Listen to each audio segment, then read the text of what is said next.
welcome to our latest Best for Britain live event. I'm Naomi Smith, I'm Chief Executive, and this evening I'm in conversation with 4 very impressive women from the world of business, from the world of civil society, and of course campaigning, and they all happen to be part of the Best for Britain team too. There's 3 of them that are fellow Chief Executives and Best for Britain board members. We've got Miatta, Fahnbulleh, who is the Chief Executive of the New Economics Foundation. We've got Ghosh, who's the Chief Executive of the Clore Social Leadership Programme. And we've got Degg, Chief Executive of the Northwest Business Leadership Team. And balancing out all of those CEOs is someone I fully expect to be one herself in a few years' time. It's Flo Hutchings, who's our Head of External Affairs. Welcome, women. Lovely to see you all. Also, a massive hello to our audience. We're going to be sharing tips about how to break the glass ceiling, navigate a man's world, and smash the patriarchy. So just a small topic for us this evening. Please make sure that you hit the like and subscribe buttons and leave us a comment if you have enjoyed the show. So let's dive straight in. Miatta, I'm going to come to you first. You're a broadcaster, you're a chief executive, you're a working mum. How did you manage to do all of that and get to the top?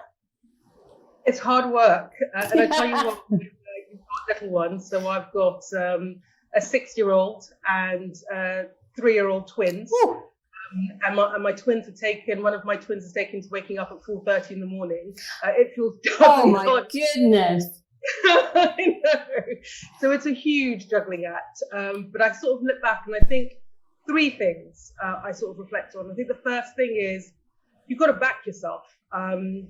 It's a confidence game, and you've got to back yourself and believe that you can do it, even at times when it feels absolutely impossible. I think the sort of second thing is that you have got to juggle, but you've got to look after yourself. You've got to put boundaries.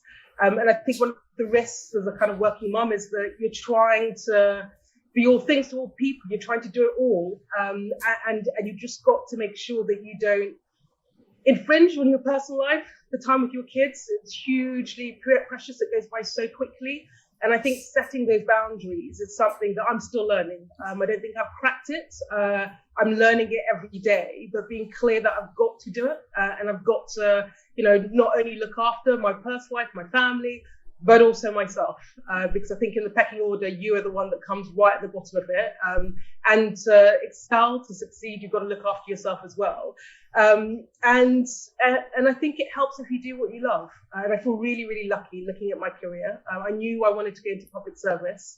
And whether it was the work I did in the civil service, the work I've done in opposition parties, or the work I'm doing in NEF, I have always been motivated and inspired by what we're trying to do. And I think those days when it all feels a lot and feels hard, that keeps you going. Yeah, I completely agree with that. I used to not believe people that said that they loved their job. I worked in the world of accounting and finance before I got into political campaigning. And as soon as I did make the leap, I suddenly got it. And I realized, no, they weren't lying. You can love your job and it can make you excited about getting up on a Monday morning. Although I don't have a small child waking me up at 4 a.m., which might make that a little bit more difficult. So thank you for still being with us this evening and looking so wide awake. Now, Shax, I'm going to come to you. At Clore, you do a lot of work on diversity and encouraging women to prepare for leadership roles in the third sector. Can you tell us about the common barriers or the most common barriers that you find women face? Yeah, Naomi, they're the ones that all of us talk about all the time. Childcare, tiredness in the evenings, all of that, but also discrimination, real difficulties in advancing through the workplace, juggling the kind of a myriad of things that women, I guess, all over the world have to juggle. And then, of course, we have all the issues around, no access to board positions. So, at a senior level, you don't have people who are looking out for you, that sort of thing. But also, when you're looking at some of, particularly in the voluntary sector, social care is a really big part of our sector. So, we're talking about women working for low wages, a lot of people volunteering, that sort of thing. making it really hard in terms of, actually they don't have the resources to be able to do all the juggling that they have to do. So a ton of different barriers. I suppose if I had to pick out a couple, I would say it's the combination of having to lead on a domestic front, but do it at low pay. So I think that maybe is the difference between our sector and perhaps other sectors, because of the low pay and the really difficult home circumstances a lot of women who work in the charity sector face. Really difficult to actually think about career and advancement and all of those additional things. Yeah, time is a huge privilege, but I think that whether you're a senior woman or a woman starting out in your career, voluntary sector or professional, time poverty is the thing that compounds sometimes then also the financial poverty too.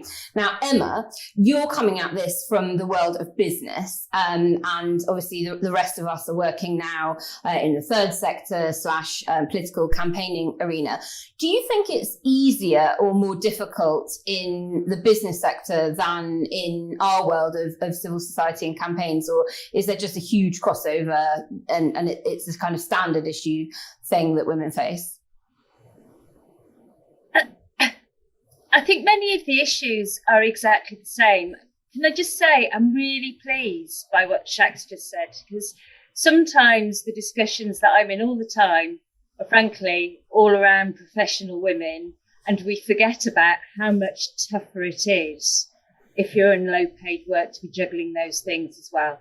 And there's an awful lot of women who never had to experience what I accept is the horror of homeschooling and lockdown at home because they had no choice other than to leave the house. So a decent settlement for social care has got to be one of the debts that we repay coming out of this. But coming back to Miatta's point, really, so I'm a grandma now, so I'm through it, if that gives you any encouragement. But I have 3 children, and it's really tough and it's really tiring. But there's a secret, which is, as you say, do what you love, take the time for yourself, and not just in terms of time with your children, but time working on your career that's not just on the task. Because what makes the real difference in terms of getting there and getting further and faster is those connections and those networks and those things that you do to broaden your experience. We work with a group of just brilliant up-and-coming leaders from across our membership, and they've been really, I stand in awe of what they've done over the last 12 months, because they've been leading departments, delivering projects, while at the same time being full-time teachers. Wow. And doing the lion's share of domestic work and so on. So those issues are the same. I really worry post-COVID that there's a real temptation for women to end up working from home, men to end up in professional roles, men to end up back in the office, and there's actually to move backwards. And to come back to Shaq's point, it's only when we've got women at board levels, at CFO, at chairs positions and so on, that we're actually going to really make a difference and change things for the good, really. It does get better, Miatta. Well, Can I? Shaq, I'll bring you in a second, but building on that point that Emma made about the importance of women at all levels, all the way through. Flo, we know that women are underrepresented in Parliament and politics generally, but we just need more plurality in decision-making right at the highest levels of decision-making in the land. So what advice would you give to women leaving education now or thinking about a career change who might want to get a foot in the door of the kinds of work we do? Absolutely. I mean, I totally agree with you, Naomi. Diversity leads to better decision-making, and we need, more women represented in Parliament and in politics. So what I would say is to young women who are starting out is be fearless, be brave, be adventurous, approach job applications like a average white man, and you will do a lot better and get further. Often it's confidence holding us back, and you can't beat the imposter syndrome. It's always going to be with you, but challenge it and work with it. Pinpoint what your fear is and really just, find a way to kind of cope with it and have a support network around you, have good friends, approach women MPs, approach women political networks, find something that you're passionate about, do it and do it now because we need more women in politics. Just do what you care about. And I can't encourage people enough to just get involved and try and be fearless. And any young women that are watching, do listen to Flo, because she is only 3 years into her career and is already head of a department and is fearless and does amazing stuff. Shax, did you want to come back in? Yeah, I wanted to come back in on this point about fake it to make it. Oh yeah. A few years ago, I read Sheryl Sandberg, I think was her name. Lean In, was that the book? Lean In, exactly. And I thought I was actually going to hate it, and I sort of read it because I thought, right, I've got to figure out what my answers to all of this is. And actually, right through the book, she talks about how hard it is, even at her level and in her really privileged position. And her advice to young women is, at the beginning, fake it to make it. That's those, the early stages of gaining your confidence, doing those first actions that actually defeat some of that imposter syndrome and really, really persuade you that... Well, that's really interesting, because I was going to ask you your top tips for women to overcome imposter syndrome, and I think you've answered it. Just fake it till you make it, because the blokes are all faking it anyway, so we may as well. Miatta, there's a really common adage that we hear in organisations, which is that we recruit in our own image. And in my experience, that actually also extends to things like fundraising and financial backing and investors. And it really is still generally older, privileged white men that are putting cash into startups and charities and things like that. Do women have to work harder to prove themselves with boards and with financial backers? Yeah, I think they do. I mean, certainly that's been my experience. And I sort of add, relatively young, although less young now, as well as, women of colour. And I think there's that first entry position, when you have that meeting or you have that conversation and you've got to prove yourself as an equal. And I always feel it. I don't know how much of it is me. It's sort of perception rather than reality. But I think that entry conversation, you've got to work quite hard. And then actually I found that once you have proved yourself as an equal, I'm here because I'm good at my job. I know what I'm talking about. I'm relatively smart. All of those things allow you to then have a second order conversation. And actually once you, build that confidence and get that sense from them that, you've earned where you are, then it's relatively easy. But you do have to work hard at the start. And, I don't know if that's the same for my male colleagues, but it's certainly been my experience. Emma, is the sisterhood a myth? And if so, please tell me that Madeleine Albright is totally correct when she says that there is a special place reserved in hell for women that don't help other women. I love Madeleine Albright. Though I prefer the quote, what separates us from the mammals is our ability to accessorize. Not every woman is your sister, and we've all got examples. I have to tell you, I have a network now of brilliant women who are unashamedly women, who run businesses, who don't run businesses, who are proud of their families, who are always there if one of the sisters needs any kind of help or boot or any of that stuff. So I think we all have a responsibility at this stage in our careers to go out of our way to look out for other women and to give somebody else a hand up. We walk on our mother's bones, right? And we are not going fast enough. Do you mind if I just come back on the imposter syndrome for a moment? Please do. We all suffer it and we all need help with how to get over it. So please do. Here's the thing. I'm not sure at all that it's unique to women. No. The best men that I know at their jobs suffer from it too. The difference is, I think we worry about looking silly. And I think we worry that we need to be fearless when actually it's that we need to be brave, because what's the worst thing that's going to happen if you seek to grasp an opportunity? And I think that's the gender difference I see more, to be honest. There's plenty of men and women who don't have imposter syndrome, and they tend to be the psychopaths, if you want to view. So I think some of it is just exactly as we said before, do what you love. Your voice is a muscle like any other. The more that you use it, the easier it gets. Yeah? It's not frightening after you've done it a few times. And so I think my one thing with all women really is stop thinking you've got to be perfect at everything before you take an opportunity. Take a leap in the dark. Get yourself a sponsor. Get yourself somebody who's going to help shove you. And quite often, by the way, that will be a man. Yeah. It's great to have a network of women, but I look back at my career at the people who've really pushed me or have helped me. So it's about, and everybody loves being asked for help, right? So nobody's ever going to turn you down. But take those opportunities and don't worry about feeling silly. And what would you say? Oh, sorry. I found my voice now and I'm not going to lose it. Give her. So just for listeners that might not quite understand, how do you see the difference between a sponsor and a mentor?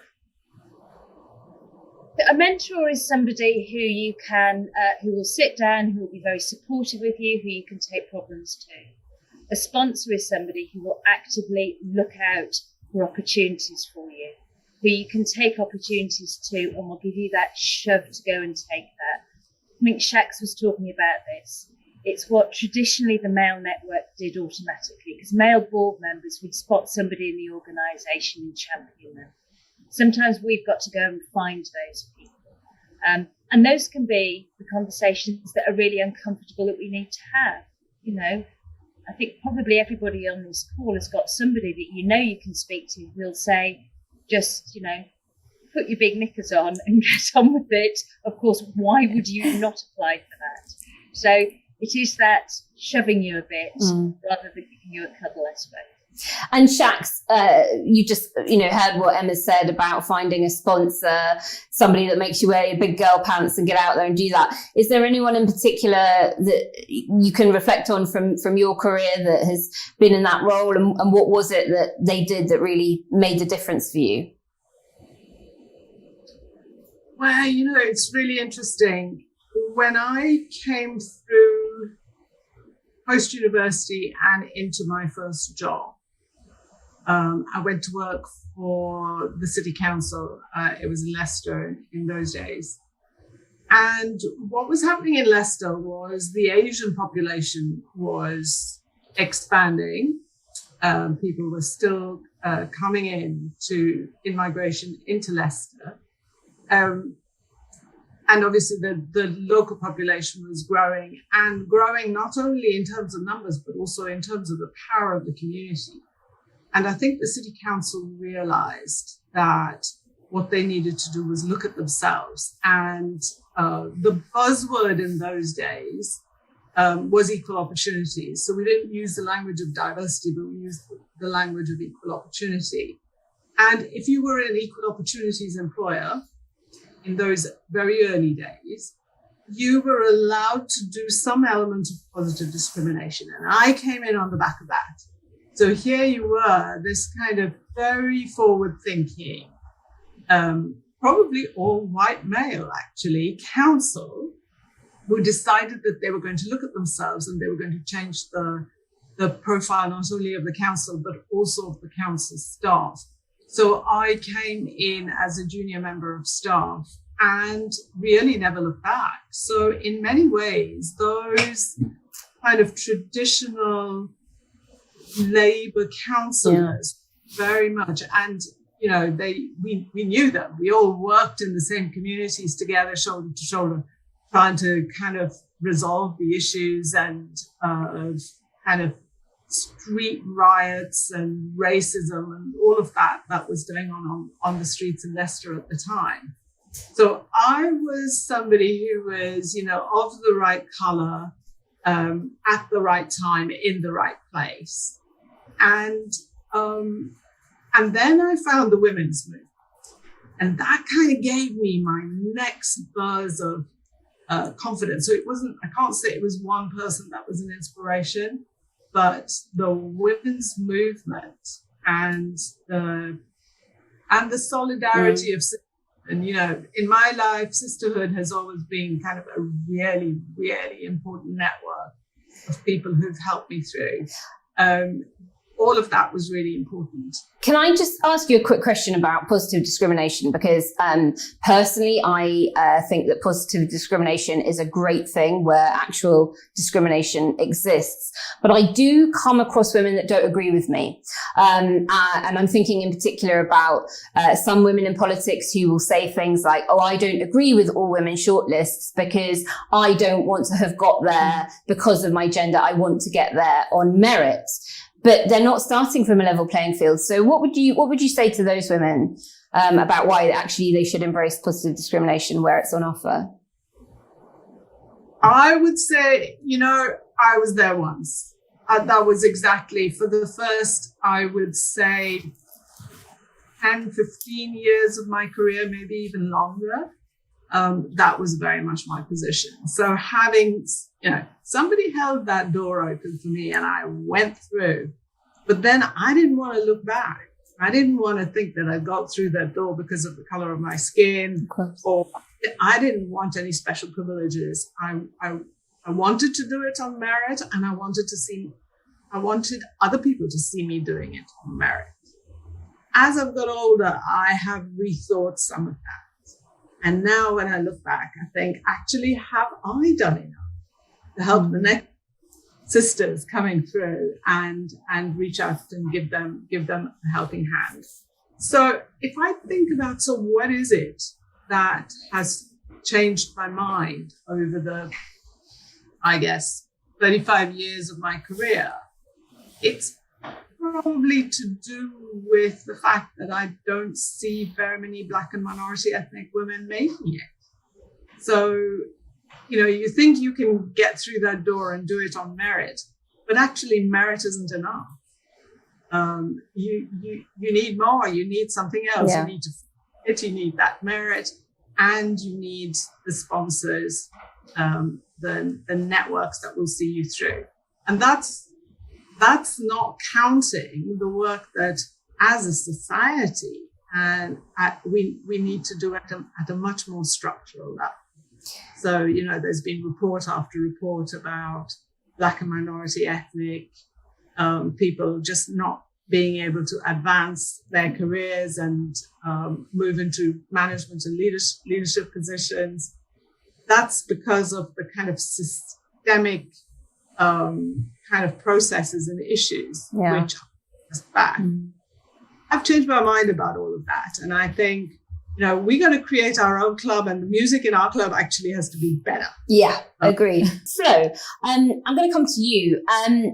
Who has inspired you to get where you are today? And I'm also really interested, because you've had a relatively short career, but an incredibly full one. Like, what are you most proud of in what you've achieved so far? Yeah, so I can't say that any kind of one person inspired me to be where I am today, but I would say that through my role at Best for Britain, I've met some really incredible women in Parliament who are so dedicated to the diversity and equalities agenda that they'll be prepared to work across party lines to achieve it. And I think what's so important is not being tribal, because no one woman will achieve equality until we all get equality. So, there are some names like Caroline Lucas or Marsha de Cordova, who've been brilliant advocates for women in Parliament. Heidi Allen from the last Parliament, who spoke so eloquently about online abuse and that the sort of troubles that women have faced being in power. So Marsha de Cordova, a fantastic MP. Heidi Allen was a fantastic MP. Sorry that we've lost her from Parliament. Caroline Lucas, there are countless others. But do you think there is like one characteristic that kind of binds them all, even though they're all from different parties? I think their passion and having agendas that they care about. And whenever I've spoken to them, I've always been so impressed by how sort of candid they are about, mental health and some of the challenges that women face in politics, and being honest about that, I think is so powerful and so important.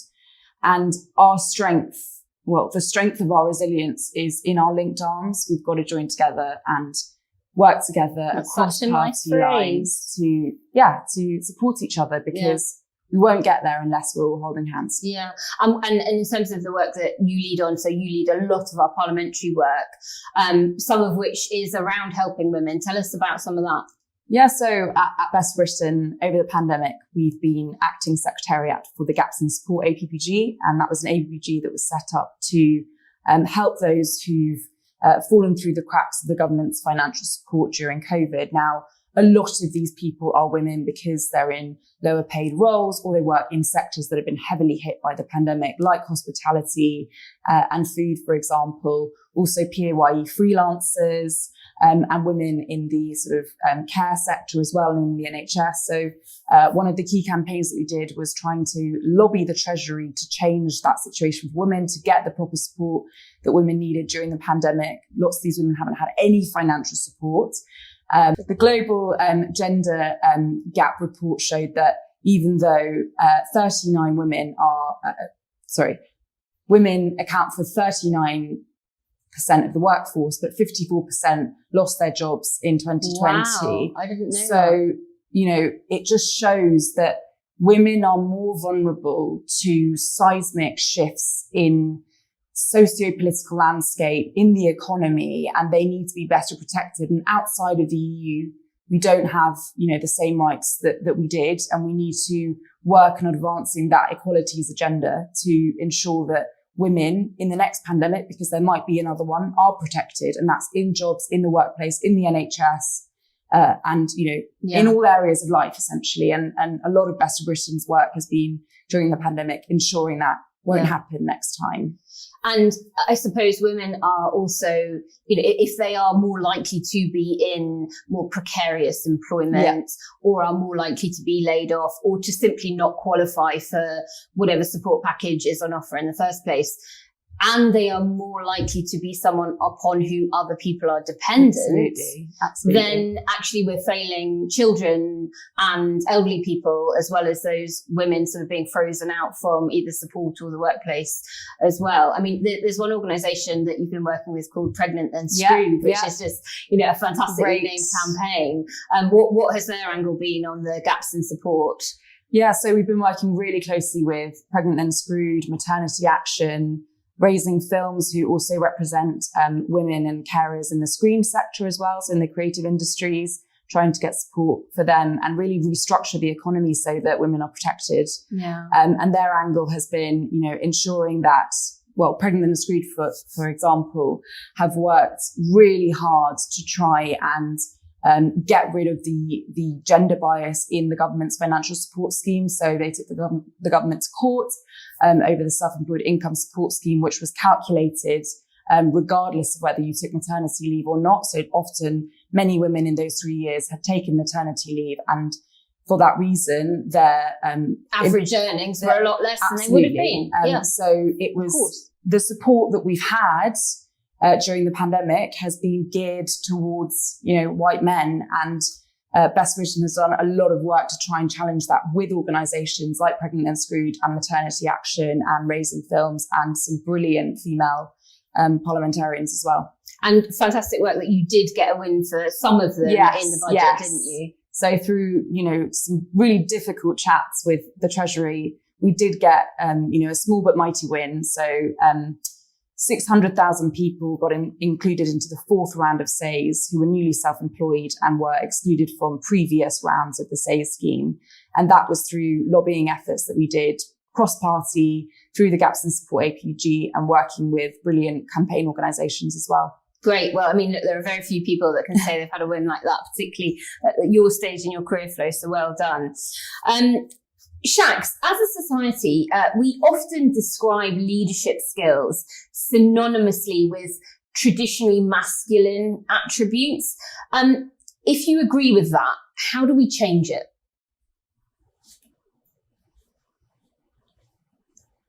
listening to Flo just now, I was thinking there's a kind of difference, isn't there, between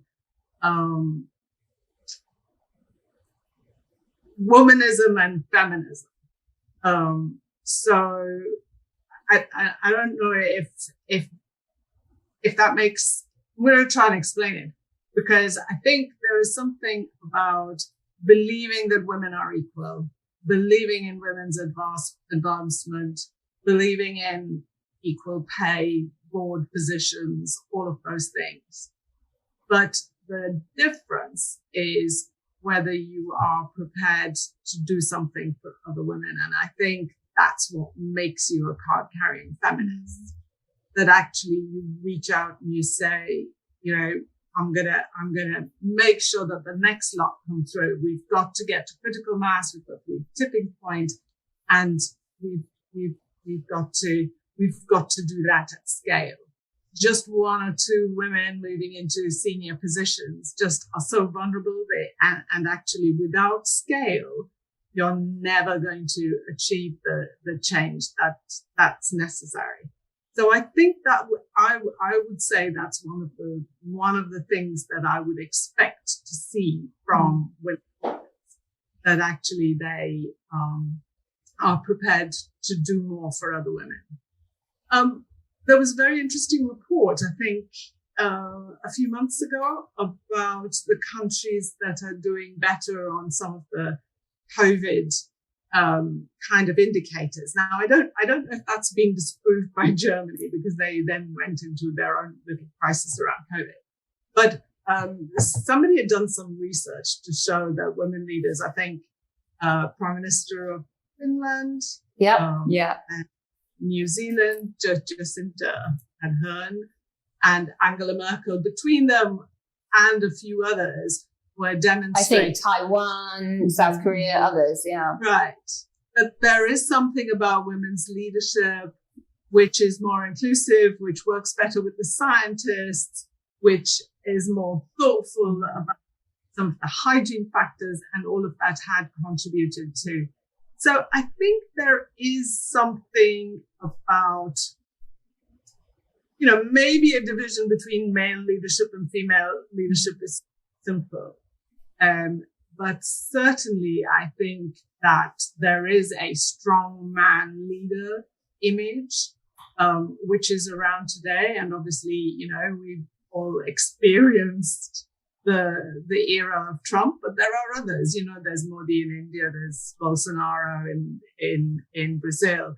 So, and we have our own beloved Mr. Johnson. So they are of a particular type, those leaders. And I think that some of the female leaders that are coming out have a different style of doing things, are perhaps a little bit more decentralized in the way they work with other people. So I like to say that I'd like to think that is something we do differently, and that it might be something that is more valued going forward. Emma, you touched on this earlier. You said that it's not just women that feel imposter syndrome, that certain men do too. And I think that's a really interesting point to sort of explore a little bit further, that the patriarchy doesn't just fail women, it fails everyone that isn't, a white, privileged man from a certain background, probably born in a certain country. That's true, isn't it? Absolutely. Study after study has shown the more women you have in senior positions, the more diversity you have across the piece. So that includes cognitive diversity, so quieter voices. It absolutely includes Black and Asian leadership too. Women tend to pull other groups with them as well. I'm a card-carrying feminist, and as a woman of a certain age, like a lot of my contemporaries, we're starting to get quite cross when we look to our left and right and don't see. We think, where are all the other women? Really, things are better, but actually, if we've got to this point, we have absolutely honour bound to do all we can to challenge every single business and every single political party who says that diversity is important. Not to say it, but to show how they are measuring it, what actions they're putting in place to deliver it, and how they're going to transparently report on it. Hampton Alexander's done some really good work around gender, and we've seen that shift some of the balance, particularly with the FTSE 100 and 250. We cannot afford to take our foot off the gas, because the human rights and moral argument for equality is just inarguable. But the business cases as well. Yeah. From McKinsey across the piece, if you want to improve productivity in this country, if, coming back to what Shax was saying, if you want to improve the quality of decision making, then you have more diverse groups of people making those decisions. There is no study that's shown anything different. So if we want to rebuild back properly after COVID, it's not just about the moral case, it's about the business case. And I tell you, it'll cost less investing in those positive actions that can be taken than all sorts of infrastructure projects. And we can do this, but we've got to be less shy about saying we're 50% of the population. Where are we? Now, you've touched on a couple of things there that I want to stick with you on, Emma. So first of all, you talked about there has been some improvement, particularly with the FTSE. It's my understanding that that's mostly at the NED level, the non-exec director level, and we're still nowhere where we need to be at the exec level. So first question is, what can we do to shift that and make sure that women are in those exec roles? And then my second question is, you work with tons of incredibly impressive women that are running businesses across the Northwest. What can we do to encourage more of them into more kinds of advocacy type roles and taking up the mantle in charitable boards and political environments and things like that? So two quick questions for you. That I won't take up too much time because I could just listen to Shax forever. But I'm becoming allergic to purpose washing, again, to just sort of saying things. Yeah. So, and I'd always shied away from wanting to talk too much about gender, probably many of the same reasons. So I've got to because I'm good at my job, and and that's enough. And it's not. So we set up a group led by a brilliant woman, Jo Warren, one of my team members, who helped with that, where we asked all of our businesses to name a woman who should be doing the CEO's job in 10 years. And they formed a group. And it's not a public brand, nothing like that. They're a brilliant group of women. But each has a sponsor, who's a sponsor from a different company. And they work as a brilliant network. And we fill their black book with guest speakers. Brilliant. To sort of get them there. We've just set up a new group, again, partly in response to the Black Lives Matter stuff that happened last year, where a lot of companies said a lot of good things. And I really would like to know what they have positively done to make a difference over the year that's followed. And that group are having sponsors too. And the big thing about getting women to C-suite is breadth of experience. So you have to learn, ladies, women, how to read a balance sheet. If you don't know how, volunteer, get involved in your local school, get involved in an action group, learn those skills, push yourself out of your comfort zone, because part of the problem is we do not have enough female CFOs, and we need to look at what we do about that. It's also about companies who think that this is important, recruiting with a more open mind, frankly, in terms of where skills come from. Those skills don't have to come from the narrow professional technical role that people fill. What have they done outside work? What is the breadth of their experience? You have to go and find people. Exec search agencies will tell you it takes longer to secure women for a shortlist than it does men, so it costs more. And it takes longer because women take longer to make the decision. They quite often need to be persuaded, and it takes effort. But if companies put the effort into rewarding that kind of search and expecting balanced shortlists, then you can see the results coming through. But for any business, if there was something that wasn't happening that was making a difference to the bottom line, you would have a key performance indicator on it, you'd have it reported into the management team, you'd have it reported into the board, and you'd have a plan for how you were going to get there. And that's how we make the difference. And that's what we try and champion, really. And I have to say, you can see the results of that starting to come through in the Northwest. And how can we get more women from the world of business to want to get involved in the kinds of work that we at Best for Britain do, or, local charities or, civil society engagement? Because we need those business voices to get involved in advocacy, because as you've rightly said, it's not just about, saying the right thing within your own business. It is about pushing for more wide societal change. Well, you asked me, Naomi. I did. No, I started off in activism. So actually, I started off in politics way back when. It's where I learned a lot of the trade, to be honest. Quite a lot of businesswomen, particularly, find the language, used in politics and in the public sector a barrier that they're not sure how to negotiate. So it's about taking hands across that divide, isn't it? To paraphrase Shax, really, and actually working across sectors to encourage other people to have their voice. But it is also about, if you've got to a certain point in your career, then actually you do need to speak out about things. That's what makes a difference to our daughters. Absolutely. And I'm a chartered management accountant, so I wholeheartedly endorse your balance sheet training message. And Flo, that's the next step for you then. We're going to send you on an accountancy course. And Emma, you said about this fantastic group of women, and I'd love to know more about it, that appoint somebody or nominate somebody who they think could be doing their job in 10 years' time. I think Flo could probably be doing my job in about 10 minutes' time. So we're going to finish with Flo, because you really are the next generation. You are the hope. So we're going to round off this conversation by me asking you, what would you like the future to have in store for women in politics? Yeah, I think a future that is safer for women in politics. We are approaching the 5-year anniversary of Jo Cox's tragic murder. And I think we can't forget that, politics is still not a safe place for many women.